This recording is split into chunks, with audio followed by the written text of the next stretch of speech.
안녕하세요. 이번 강의를 진행할 김민지라고 합니다. 오늘 선생님들과 시민참여의 이해라는 주제로 참여민주주의와 협치, 그리고 협치에서 우리 시민은 무엇을 해야 할지 살펴볼 예정입니다.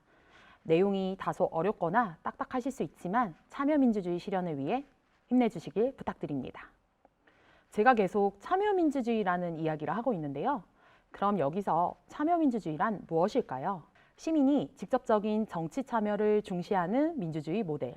포털 사이트에서 참여민주주의를 검색하면 이렇게 정의하고 있는데요. 이 참여민주주의는 대의민주주의의 한계를 극복하기 위한 대안으로 등장한 것으로 선거를 통해 선출한 대표가 국민을 대신하여 권력을 행사하는 민주주의 방식으로는 시민의 의사가 100% 반영되기 어렵고 대표성이 왜곡되거나 정치적인 무관심이 증대하기 쉽다라는 한계가 있습니다.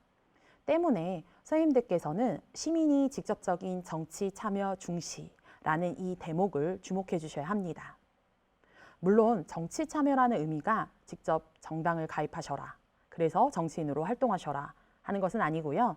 실제 자신이 살고 있는 지역, 예를 들어서 지금 이 영상을 시청하시고 계신 선생님들은 영등포구겠죠. 그 영등포구의 전체 정책이 어떻게 진행되는지, 그리고 그 정책이 우리 자치구에 얼마나 도움이 되는지 관심 있게 살펴보셔라 하시는 거예요. 그것이 도움이 되는지도 보셔야 되고요. 혹은 도움이 되지 않는다면, 다른 방법이 더 좋을 것 같다면 의견을 직접적으로 말씀하셔라 라고 얘기 드리고 싶은 건데요. 이렇게 얘기하면 어디서 어떻게 하라는 건지 의문이 드실 겁니다. 최근 다양한 단위, 여기서 단위란 자치구, 부처, 각 동의 주민센터 등을 이야기하는 건데요. 이러한 단위들에서 정책 및 예산 운영을 계획함에 있어서 시민 참여를 확대하고 있습니다. 그렇다면 이러한 시민의 참여 확대가 왜 이루어진 것일까요? 과거에는 이러한 정책 및 예산을 결정함에 있어서 정부가 일방적으로 운영해왔습니다. 하지만 위에서 말씀드린 것처럼 대의민주주의 한계에 따라 일방적인 정책과 예산의 결정 방식이 시민들의 의사와는 조금 다른 방향으로 결정되거나 예산이 집행되는 경우가 실제 발생하기 시작한 것입니다. 따라서 시민 참여의 필요성은 시민의 시각에서 시민의 생각을, 그리고 시민만이 알 수 있는 내용을 반영한다는 점에 있습니다. 청년 시민으로 청년을 대변하여 참여하기도 하였고요. 서울시 시민으로 서울 시민을 대변하기도 하였습니다. 그리고 여성으로서 여성을 대변하기도 하였는데요. 처음에 참여할 때는 과연 나 하나 참여한다고 정책이나 예산이 바뀔까라는 의구심이 들었습니다. 참여하면서도 역시 생각처럼 바뀌는 게 있나? 나는 여기서 뭐 하고 있는 거지? 라는 생각이 들기도 했습니다. 하지만 내가 참여한 회의에서 나온 아이디어가 정책이 되어 실현되는 것을 보면서 내가 참여를 제대로 하고 있긴 하구나. 그리고 내가 참여를 제대로 하기 위해선 관심이 필요하구나 느꼈습니다. 현재 나와 관련된 정책이 어떤 것이 있는지 서울시나 내가 살고 있는 자치구 웹사이트에 들어가서 정책을 검색해 보기 시작했습니다. 검색 방법은 매우 쉬웠습니다. 관심 있는 키워드를 검색하면 관련 있는 공시 공고가 검색되더라고요. 검색을 통해서 현재 시행되고 있는 정책을 조금씩 알게 되면서 회의에서도 제안을 할 때 자신감이 붙었습니다. 이전의 회의에서 이야기를 할 때 혹시 이런 사업은 불가능한 것이 아닌가, 이 사업이 이미 시행하고 있는 것이 아닌가라는 생각으로 말하기 꺼려졌었는데 사전에 관련된 내용을 검색해보고 나서는 어느 정도 사업의 방향성을 알게 된 느낌이 들었습니다. 그래서 저는 지금 이 영상을 시청하시는 선생님들께도 이 말씀을 꼭 드리고 싶습니다. 어려운 시간을 내셔서 참여하는 위원회에 여러분들의 많은 노력이 들어가 있는 거 알고 있습니다. 하지만 저처럼 조금만 더 다양한 방법을 통해 정책에 그리고 자치구에 관심을 가져주셨으면 좋겠다라는 말씀을 드리고 싶습니다. 방법을 모르시겠다고요? 그러면 저처럼 관심 있는 곳의 사이트에서 키워드 검색이라도 시작해 보시면 어떠할까요? 봐도 잘 모르겠다. 그리고 올라와 있는 제목만으로 관련 정책을 알 수 없다 하실 수도 있을 것 같은데요. 그래도 보시다 보면 주변에서 진행되고 있는 정책들을 통해서 우리 자치구를 그리고 내 마을을 조금 더 알게 되실 거라고 생각됩니다. 이야기가 조금 옆으로 샜는데요.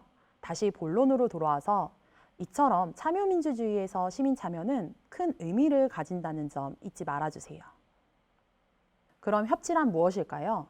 협치는 시민참여의 한 방법으로 협치라는 방식이 생겨난 것입니다. 협치란 사회, 일반 지역사회에서 국제사회에 이르기까지 여러 공공조직의 업무를 관리하기 위하여 정치, 경제, 행정적 권한을 행사하는 국정관리 체제, 행정 서비스 공급 체제의 복합적인 기능에 중점을 두는 포괄적인 개념입니다. 내용이 좀 많이 어려우실 것 같은데 이게 지금 제가 내용을 좀 정리해 놓은 거라서 이해해 주시면 좋을 것 같습니다. 협치 서울 기본교재에 따르면은 이 협치라는 것을 행정과 시민이 협업을 통하여 공공정책의 목표를 달성하는 과정이자 방법으로 협치의 당사자는 기본적으로 행정과 시민이다라고 이야기를 하고 있습니다. 협치는 민관 협력이 기본이 되어야 하며 행정과 행정 사이의 관관 협력, 그리고 민간 내부의 민민 협력이 동반되어야지 비로소 민간 협력이 제대로 작동한다 이렇게 규정을 하고 있습니다. 정책을 수립할 때는 먼저 무엇이 문제인가를 점검하는 일이 가장 중요한데요. 민간 협력은 이른바 의제 설정 단계에서 시민의 참여와 결정권을 강화하는 것부터 시작이 됩니다. 그래야 실행 과정에서 시민이 자연스럽고 자발적으로 참여할 수 있기 때문입니다. 행정이 시민을 고객 혹은 수혜자로만 취급한다면 시민 참여는 원천적으로 차단이 됩니다. 이는 행정이 스스로 공공정책의 유일한 주체로 여기고 고객인 시민을 요구 파악을 하기 위해 고객 만족을 극대화하고 정책 효율성을 높이는 일에만 주목하기 때문인데요. 민간 협력은 시민에 대한 인식을 고객에서 주체로 정책의 소비자나 수혜자에서 공동 생산자로 전환될 때 비로소 시작되는 것입니다. 현대사에서는 다양한 문제가 복합적으로 나타나고 있습니다. 협치는 다양한 이해 당사자 및 전문가의 실효성 높은 정책을 위하여 함께한다는 점에서 중요합니다. 보시는 것은 화합하다, 합하다, 맞닿을 협의, 다스리다, 관리하다, 다스리치, 협치를 표현한 것입니다. 협치는 공공정책 과정에서 시민 참여를 핵심 가치로 여기고 공동체를 통한 당사자의 협력적 해결을 중시합니다. 공공의제를 시민이 공동으로 해결함으로써 시민이 정부에 적극적으로 개입하는 주체로 활동하는 것인데요. 여기서 다시 한번 강조하고 싶은 것은 시민이 정책의 단순 고객, 소비자, 수혜자가 아니다. 공동 생산자로 공공 책무를 갖춘 주체다. 이렇게 말씀드리고 싶습니다. 여러분, 대한민국은 민주공화국이다. 대한민국의 주권은 국민에게 있고 모든 권력은 국민으로부터 나온다. 들어보셨죠?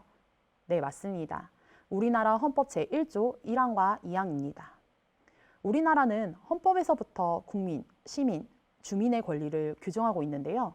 이 사실을 살포시 짚고 넘어가고 싶어서 제가 한번 언급했습니다. 그리고 여기서 중요한 것은 권리만 있는 것이 아니라 권리에는 항상 의무가 따른다는 것을 말씀드리고 싶었습니다. 협치의 기본 원리에 대해서 알게 되시면 시민의 권리에 대해서 목소리가 커지게 됩니다. 그렇다면 과연 이에 대한 책임도 당연히 커졌을까요? 지금 영상을 보고 계신 선생님들께서는 선뜻 답을 못 하실 것 같습니다. 왜냐하면 어떤 책임이지 라는 생각이 드실 테니까요. 그럼 여기서 책임은 어떤 것인지 제가 말씀을 드리고 시작하겠습니다. 첫 번째, 정해진 회의를 우선시 여길 것. 두 번째, 참여하기 전 최소한의 논의 안건을 살펴보고 할 것. 세 번째, 참여한 회의에서 상대방에 대한 배려와 함께 이야기를 경청할 것. 네 번째, 회의에서 합의된 내용을 수용할 것. 하나씩 같이 살펴보겠습니다. 첫 번째입니다. 정해진 회의를 우선시 여길 것. 이렇게 협치나 시민 참여에 대해서 알게 되시면 다양한 시민 주체의 회의를 참여하게 되실 겁니다. 근데 이 회의를 참여하다 보면 아쉬운 점이 많이 남습니다. 물론 일과 가정에 치여 회의 참여에 많이 어려우실 수밖에 없다는 거 이해합니다. 하지만 그래서 회의의 경우 미리 적어도 한 달 전 회의를 잡는 경우가 많은데요. 이를 정함에 있어서도 참석 가능한 날짜를 회의에서 미리 결정을 하는 경우가 많습니다. 그럼에도 불구하고 실제 이루어지는 시민 참여 회의에서 참석률이 그리 높지 않은 편이라는 점이 항상 아쉬웠습니다. 여기 지금 이 영상을 보시고 계신 선생님들, 그리고 협치 참여와 시민 참여에 염두를 두시고 계신 선생님들께서는 이 점을 꼭 기억해 주셨으면 좋겠습니다. 두 번째, 참여하기 전에 최소한의 논의 안건을 살펴보고 갈 것. 이 경우에도 저희의 회의에 관련된 내용인데요. 회의에서 우리가 논의 안건이 미리 주어집니다. 그리고 그 논의 안건에 대해서는 직전 회의 또는 회의 며칠 전에 내용을 공유해 줍니다. 하지만 실제 회의 전 내용을 살펴보고 오는 분들이 많지 않습니다. 그래서 저는 이 부분을 말씀드리고 싶습니다. 회의에서 논의되는 안건을 미리 살펴보고 오지 않으면 짧은 회의 시간에서 의견을 나누고 하나로 모으기란 쉽지 않습니다. 때문에 논의 안건을 미리 보내주는 건데요. 의외로 안건을 살펴보지 않고 오시는 분들이 많더라 이 말씀을 드리고 싶습니다. 지금 강의를 시청하는 선생님들께서 그런 분이라는 걸 말씀드리는 건 아니고요. 제가 참여했을 때 좀 그런 점이 있었다라는 이야기로 이해해 주시면 너무 감사하겠습니다. 세 번째로 참석한 회의에서 상대방에 대한 배려와 함께 이야기를 경청할 것. 저도 그렇고 지금 강의를 보시고 계신 선생님들도 토론 문화에 익숙하지 않으실 겁니다. 초중고에서 토론 문화를 기반으로 수업을 시작한 지 얼마 되지 않기 때문인데요. 그래서 타인의 이야기를 듣고 내용을 반박함에 있어 배려하는 것이 조금 어렵다고 느끼실 겁니다. 물론 저 또한 그랬고요. 그래서 회의 전 배려와 경청을 한번 생각하고 들어가 주시면 좋을 것 같습니다. 그렇게 회의를 시작한다면 회의 분위기가 조금 부드러워짐을 느끼실 수 있을 겁니다. 실제 제가 참여하는 회의에서 제가 이러한 제안을 하여서 이야기를 하고 싶을 때 주재자가 손을 들어 의사 발언을 받아서 진행을 하거나 의사에 대해서 비판 혹은 비난을 하지 않도록 하는 규칙을 정하고 나서 회의에서 큰 소리가 많이 줄었다라는 사례를 좀 말씀드리고 싶습니다. 각자 다른 생각을 가진 선생님들께서 대표성을 가지고 참여하신 자리인 만큼 생각이 다 다를 수밖에 없습니다. 하지만 말씀하시기 전에 서로에 대해 배려를 한 번만 더 생각하신다면 훨씬 효과적인 회의를 진행하실 수 있을 것입니다. 마지막으로 이러한 회의에서 합의된 내용을 수용할 것으로 말씀을 드리고 싶습니다. 마지막으로 회의에서 합의된 내용을 수용할 것. 이런 이야기를 왜 하지? 라는 의구심이 드실 겁니다. 실제 회의를 진행하다 보면 회의에서는 아무 말씀 안 하고 계시다가 끝나고 담당 공무원이나 담당하는 기관에 이의를 제기하는 경우가 은근히 많습니다. 회의를 진행하는 이유는 이러한 내용을 토론, 소통, 그리고 서로 이해하기 위해서인데 회의에서 결정된 사항을 다시 한번 반복하시는 것은 회의의 의미를 퇴색시키는 점이라는 것을 꼭 기억해 주셨으면 좋겠습니다. 이 또한 지금 이 영상을 보시고 계신 선생님들이 그렇다는 건 아니라는 거 알고 계시죠, 이제? 하지만 제가 그동안 많은 위원회에 참여를 하면서 이러한 사례들이 있었기 때문에 드리는 말씀이니 이해해 주시고 내용을 알아주시면 감사할 것 같습니다. 지금까지 참여민주주의, 시민참여, 협치 이 세 가지 단어를 가지고 이야기를 나누어 보았는데요. 다시 한번 참여민주주의가 무엇인지, 시민참여는 어떤 의미를 가지게 되는지, 협치의 당사자는 누구이며 그 과정에서 나는 무엇을 하여야 하는지 생각해 봐 주셨으면 좋겠습니다. 시민이 직접 정치에 참여하여 시민의 의사가 반영되며 민관 공공정책 달성에 있어서 함께함으로써 그 효과성을 높이는 것. 그리고 나는 나의 권리를 주장하여 그에 따른 의무를 다하는 것. 이렇게 요약해 보면 어떨까요?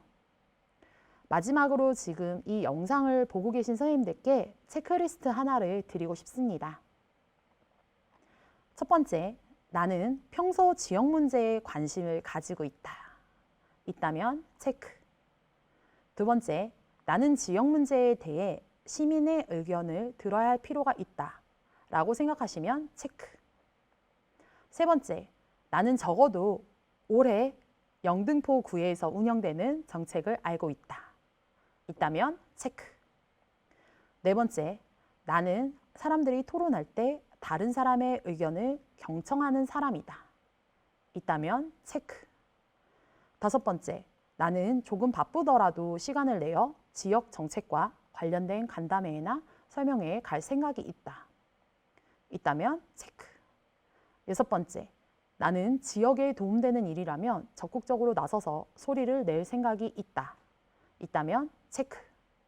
7번째, 나는 정책을 제안함에 있어서 객관적으로 내용을 살펴보며 내 의견만을 관철시키는 행동은 하지 않을 것이다. 않는다면 체크. 8번째, 나는 현재 영등포구에서 운영하는 다양한 시민회의, 주민회의에 한 번 이상 참여한 적이 있다. 있다면 체크. 9번째, 나는 영등포구를 정책기획 파트너라고 생각한다. 한다면 체크.